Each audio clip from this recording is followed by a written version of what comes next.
I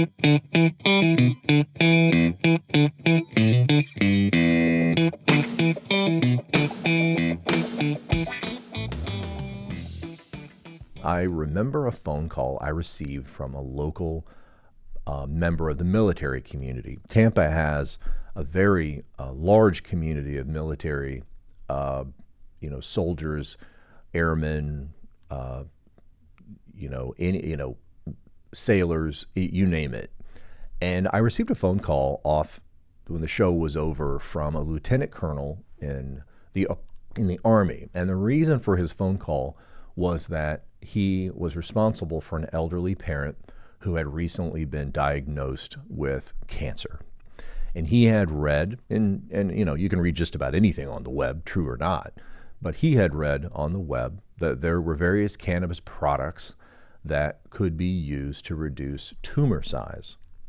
And so what I would want to talk to you a little bit about today is I want to tell you how I ended up finding my way into the cannabis question, primarily because of a chronic medical condition that I suffer from, and that is chronic migraines. Those of you who have had a true migraine, and I will tell you, when I used to run a mid-sized, moderate-sized law firm, I would occasionally have employees that would call in and tell me at 8:30 they were going to be late because they had a migraine. And then they would come in 2 hours later and they looked just fine. The truth is, for those of us who are true blue sufferers of migraines, we are forever looking for some form of treatment or some kind of relief from the pain associated with migraines. I met a young man, early 20s, just a few weeks ago, who had, he reported to me that he would have migraines that could last anywhere from 2 to 4 weeks. My migraines usually lasted 7 to 10 days, usually never more than 10 days.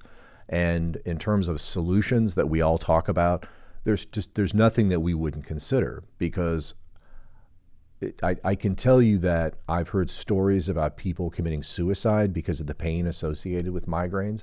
And while I've never seen that as a solution, I can describe the intensity of the pain.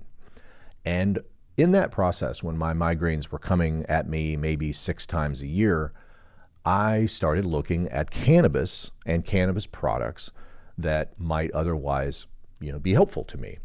Now, when I did that, I discovered not the solution, but the recipe for the solution. And what, in very, very simple terms, you take a crock pot and you pour some quantity of cannabis flowers into it. Then you add in some form of, like most people would use, grain alcohol. And the idea would be you would keep adding the grain alcohol, and the heat of the crock pot would release the, aerosolize the alcohol and leave behind this just deliciously looking goo that is kind of green, kind of brown, amber colored. And then you strain that and you get what looks like pancake syrup. Now, who came up with this idea? It turns out the man who came up with this idea, at least promoted it online, was a man by the name of Rick Simpson.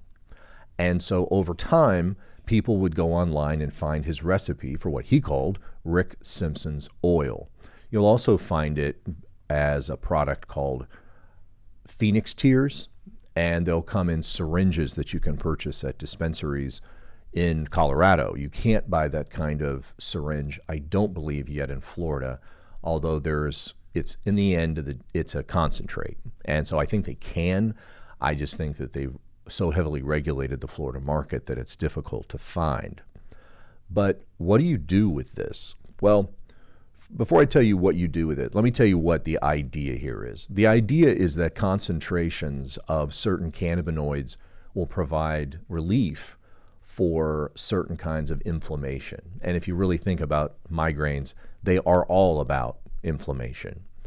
And the real problem that you suffer with a lot of migraine medications is that if you have the onset of the migraine, you usually get some kind of warning. For me, I get a warning because literally I start losing my vision. And that means I can't drive. It means I can't read. And it's a bit like looking into the sun and you just see sparkles and rings. And it's very frightening because you know that while this onset, the visual onset, or what they call the aura, comes on, you know that in 10 to 15 minutes that the pain is on its way. And so if you're going to medically treat any kind of cannabis, or if you're going to medically treat any kind of migraine, then what you really need to do is you need to medicate as soon as you see that aura. Because if you wait too long, the inflammation goes as far as it's going to go, and it's nearly impossible to bring that down timely. You may just have to ride the migraine out. And for those of you out there who have had these kinds of headaches, you know exactly what I'm talking about. You know the nausea that they create. You know the loss of vision that they create. The pain is not a thumping pain. It literally feels like someone has your head in a vice. All right, so let's go back to Rick Simpson's oil. So we were talking about Rick Simpson's oil with someone who called me because he was interested in using it in the context of his mother's cancer. And as a conservative, as he called himself, and I won't go off on a tangent here of, I don't really know what the hell conservative means anymore. I'm not really sure what people who call themselves conservative are conserving. But in the context of this, someone who, this gentleman who called me, Lieutenant Colonel who called me, was frightened by the fact that he was about to do something illegal, but he was so concerned about the health of his mother, he felt he could make the phone call. And so the Rick Simpson's oil, it is now, because of the dynamic nature of the cannabis industry, you can actually purchase Rick Simpson's oil in some states where cannabis is legal for either medical or recreational purposes. I do not have a medical card, but if I had one, that would even open up broader opportunities for products that they sell. But you can buy Rick Simpson's oil over the counter without a prescription in Colorado, for example, and it comes in a syringe, and it's a very thick pancake syrup-like appearance. And what I tell people to do with it is, if you're treating with migraines, one of the things that I tell people, my own personal exploration of migraines, is that the best way to eliminate the migraine is to make sure you don't get it in the first place. If you're trying to treat an existing migraine and you're in the midst of the cycle of pain, there really is very little that you can do at that particular point, unless you're going to try something as intense as ketamine, which is an anesthesia that sometimes they will give people with severe migraines, if for only to allow them to escape the room for 2 hours and be away from the headache. The bad news is, when they come back from Planet Zordon after taking 70 milligrams of ketamine, when they land back in the room, then the pain's waiting for them. Maybe sometimes that separation will help ease the pain. But what I have promoted to people is I've come up with my own kind of method for dealing with migraines, and I use cannabis like this. And so the first is 3 times a week. I don't do it every day. I don't know why I came up with 3 times a week. I don't know. It works. I take out that syringe of Rick Simpson's oil. And then what I do is I put a piece on my thumb that is about the size of a piece of rice. That's how little we're talking about here. And a gram of Rick Simpson's oil can fill up a whole syringe. So a syringe can last you quite a while. And it's affordable. It's not, it might cost you $30 or $40 for the syringe, but the syringe could last for weeks. And you take that small piece of rice and you put it under your tongue. Mission accomplished. Now, be careful, because most of the Rick Simpson's oil has high concentrations not only of CBD, but of THC as well. What I would recommend that you look for, if you're concerned about the euphoric piece, that you don't want to get high on your way to work, or you got a meeting, or your family meeting, or whatever. Hell, if you have a family meeting, you might want to take a little bit extra, especially if it's Thanksgiving.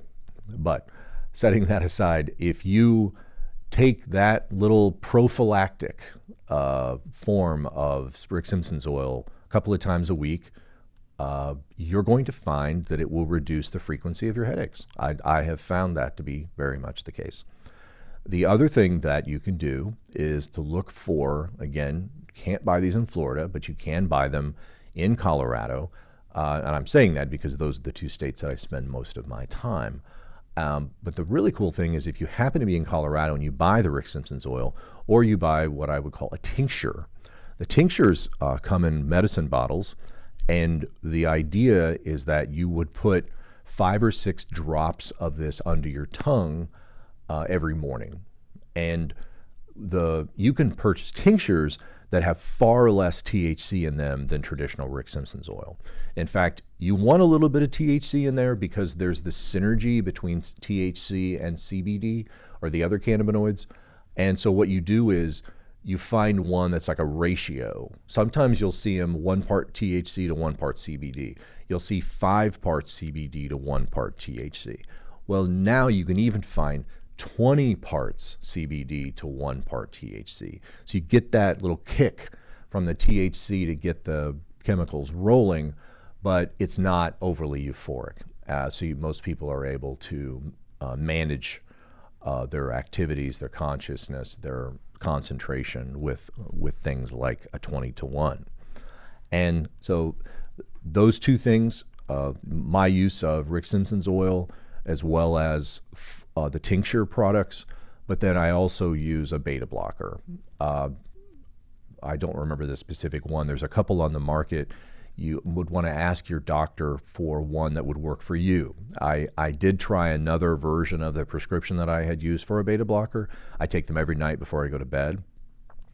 And I have tracked, I keep a journal like many people who have migraines do. I've kept a journal, and I will tell you that 2 years ago, I was having anywhere from 6 to 10 migraines a year.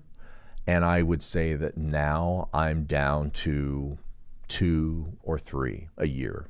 And I have not had, 2 years ago I had 3. This year I've had 2. We still got a little bit of time left for the year. But I will tell you that that formula of using tinctures, using this, using Rick Simpson's oil, and a beta blocker have really changed my life, really made life a lot better. Now, I do want to go back and tell you that it's not just about pain. It's, to a large degree, these products like Rick Simpson's oil are known for anti-inflammatory properties. Now, if you look online, and I believe Rick Simpson is still alive, and he will tell you, or someone has written down, what he considers to be a formula for using Rick Simpson's oil as a kind of a natural form of cancer fighting. And what you do is you actually schedule out for a period of time, I believe it's 12 weeks. I think that's right. And then what he's doing is he's telling you that you start out in the first week taking some form of the Rick Simpson's oil in small quantities. What you're really doing there is you're kind of giving your body and your brain an opportunity to understand what you're introducing. And then after you get past the first week, then you slowly start increasing the quantity of Rick Simpson's oil that you take. And that way, again, you build up a little bit of a tolerance to it, and it's a lot more comfortable. But there's a lot of research that talks about, the value of Rick Simpson's oil in your diet. It's absorbed very, very quickly.